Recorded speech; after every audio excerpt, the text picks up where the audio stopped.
Hi, my name is Vivian, and I'll be talking about the differences between the Women's World Cup and the NBA Finals for my video project. So about the events, the U.S. Women's National Team recently beat the Netherlands 2-0 at the FIFA World Soccer Cup. They actually became the first team in history to win four World Cup titles, and this was held in the suburbs of Lyon, France on July 8, 2019. And also the Toronto Raptors, they recently won the 2019 NBA Finals against the Golden State Warriors. It was their sixth game played in the finals and their first championship won ever. And the last game of the 2019 Finals was held at the Oracle Arena in Oakland, California on June 14, 2019. So a quick concept that I wanted to go over was the male-centered social world, and the definition is basically men and men's lives are the expected focus of attention, and therefore there are few women and women's sports represented in sports stories, legends, records, events, halls of fame, and media programming. And this definition comes from Coakley.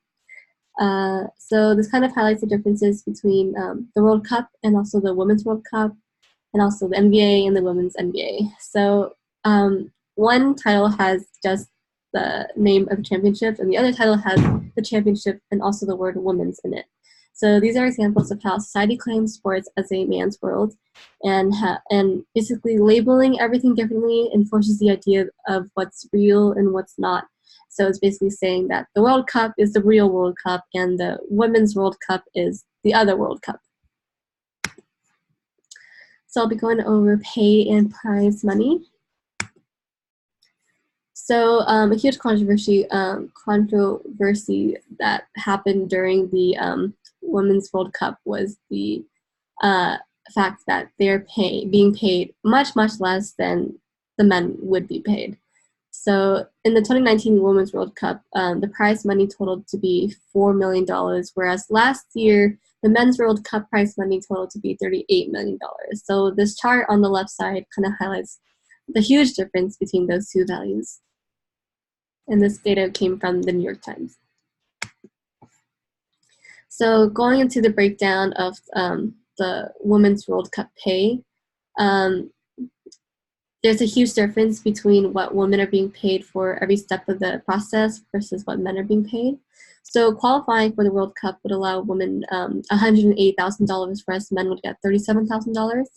And winning qualified games would allow women another $15,000 and then men another $200,000. And this is the potential max, meaning that each player gets paid a certain amount for every game that they win. So the max that a woman could win is $15,000. And being called up to the World Cup side would be another bonus of $37,500 for the women and another $68,750 for the men. And men actually get a huge bonus for advancing to the knockout stage, whereas women don't. Men get $329,376, whereas women get nothing. And winning the World Cup means splitting the huge prize money that we saw earlier. The women get $110,000, whereas the men get $107,000. And women do get a victory tour, so that's another $60,000 as a bonus, and men don't get anything because they don't have a victory tour bonus. So a total per player, this is $260,869 for the women and $1,114,129 for the men. And this data came from The Guardian. So looking at the Toronto Raptors and the NBA overall, each player is in multi-million-dollar contracts. The total 2018 to 2019 payroll of the Toronto Raptors equaled out to $140 million. This is actually the 12th highest payroll in the NBA at the 2018 to 2019 season, and their highest paid player is Kyle Lowry with a contract of about $31 million. So in comparison to the WNBA, the starting salary for a WNBA player is $40,000, whereas the salary for an NBA player is $500,000. So a man starting off in the NBA would get a lot more money than a woman starting off in the NBA would. So this is a video of what happened after or during the U.S. Women's National Team's awarding ceremony.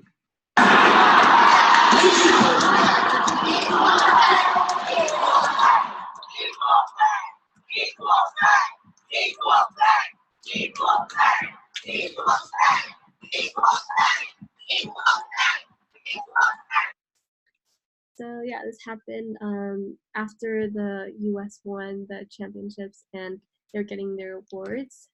So fans all around the stadium were chanting when they were being awarded, and their chants were targeted towards the FIFA President Gianni Infantino. And Infantino actually spoke out later about proposing doubling the Women's World Cup prize money, according to the Huffington Post. And even with that, the difference in prize money between the men and the women would still be extremely large. And there's also no promise of actually doubling it. He just spoke out about it. And this is all a great example of liberal feminism, the definition being a feminist movement that stresses how women and men are equal and strives to create more individualism and equal rights in society. And this came from Professor Hagobian's lecture on feminist theories. And liberal feminism typically manifests due to policy change, but it can also be a good movement socially. And that's an example of that would be the equal pay chant. So why are fans doing this? So these fans are aware of the massive pay gap within FIFA, and the chanting creates further awareness that can reach across the globe, and they're using their voice for something that they believe in. And I actually didn't hear about the chanting until I went onto Twitter and I saw videos of it, like multiple videos, and these videos have actually gone viral. So a lot of people were able to bring their attention to this issue happening in FIFA. So that brings the first question to mind. Do you think that the public outcry from the fans could possibly bridge the gap between men's and women's team salaries? And this is kind of like questioning the strength of liberal feminism and the kind of movements that the chanting represents. So yeah. I'm going to post-win celebrations. So a little bit of backstory why I wanted to mention this. I was actually scrolling on Twitter the other day and I saw a lot of controversy targeted towards the U.S. women's national team because of the way that they were celebrating. So during the World Cup tournaments, the U.S. women's national team scored 13 goals against Thailand, and they celebrated every single goal with jumping and cheering. And many found it disrespectful, and the U.S. women's national team faced lots of backlash. Many people said that it can be very embarrassing for the team, and there was also one person that said a classless winner is worse than a sore loser, regardless of gender. They actually put a little tweet on the sides. One person said that you were one of the best teams in the world, act like it. So yeah, I remember seeing a lot of tweets about how people would usually stop celebrating after a certain amount of goals made in the game to kind of save the other team's pride and to not embarrass them.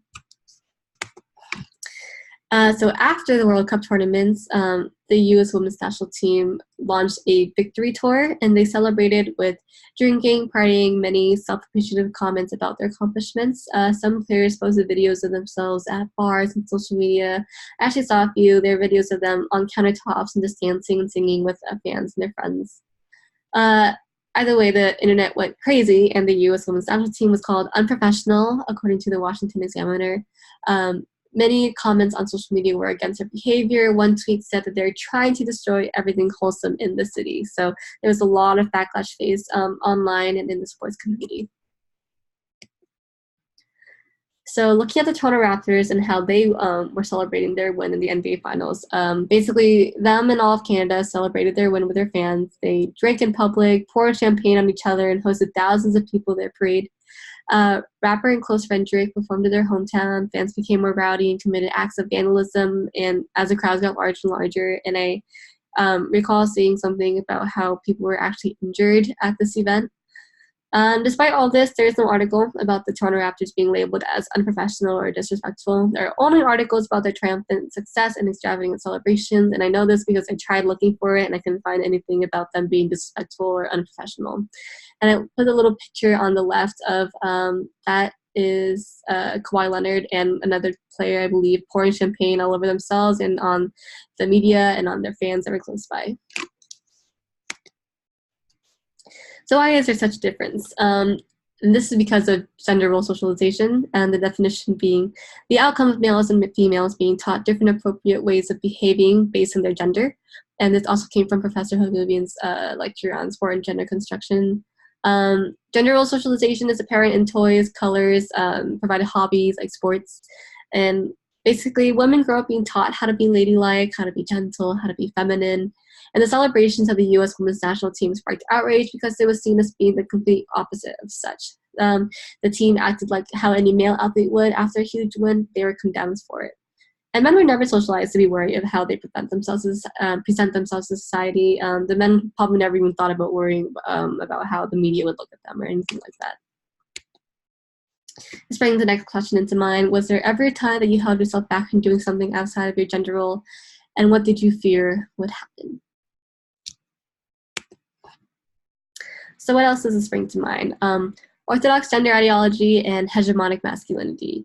So the definitions coming from Coakley. Orthodox gender ideology represents the interrelated ideas and beliefs associated with the two-sex approach. This view of gender represents a traditional and widely established way of thinking that people view as unchanging truth linked to their religious beliefs or an overall sense of right or wrong. And hegemonic masculinity is the form of masculinity that is most widely accepted in society, and it includes the features of the man box such as aggression, heterosexuality, and assertiveness. So I wanted to bring this up because the behavior from the Toronto Raptors and their fans is seen as normal behavior, especially for men, which would explain why there are no articles criticizing their behavior. Their behavior can also be described as what is the most accepted display of masculinity, which includes loudness and aggression, which are the traditional ideas of male identity and also the most accepted ones in society. So society is basically ready to accept men as winners, partiers, celebrators, and society will also often make excuses for poor behavior of men as boys will be boys. And I'm sure people have definitely heard of this before. I wanted to bring this up because essentially there was no kind of outrage against the way that the Toronto Raptors were celebrating because this was normal. Like, this is something that men could do, whereas when women started doing the same thing, women were going against the idea of being proper and being poised. Instead, they wanted to party and celebrate after winning their fourth title in the World Cup, but they still couldn't do that without any kind of hardship or scrutiny. And then this brings the last question into mind. How are orthodox gender ideologies being constantly applied around you, and where do you see this the most?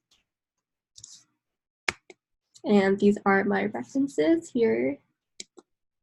And yeah, thank you for listening.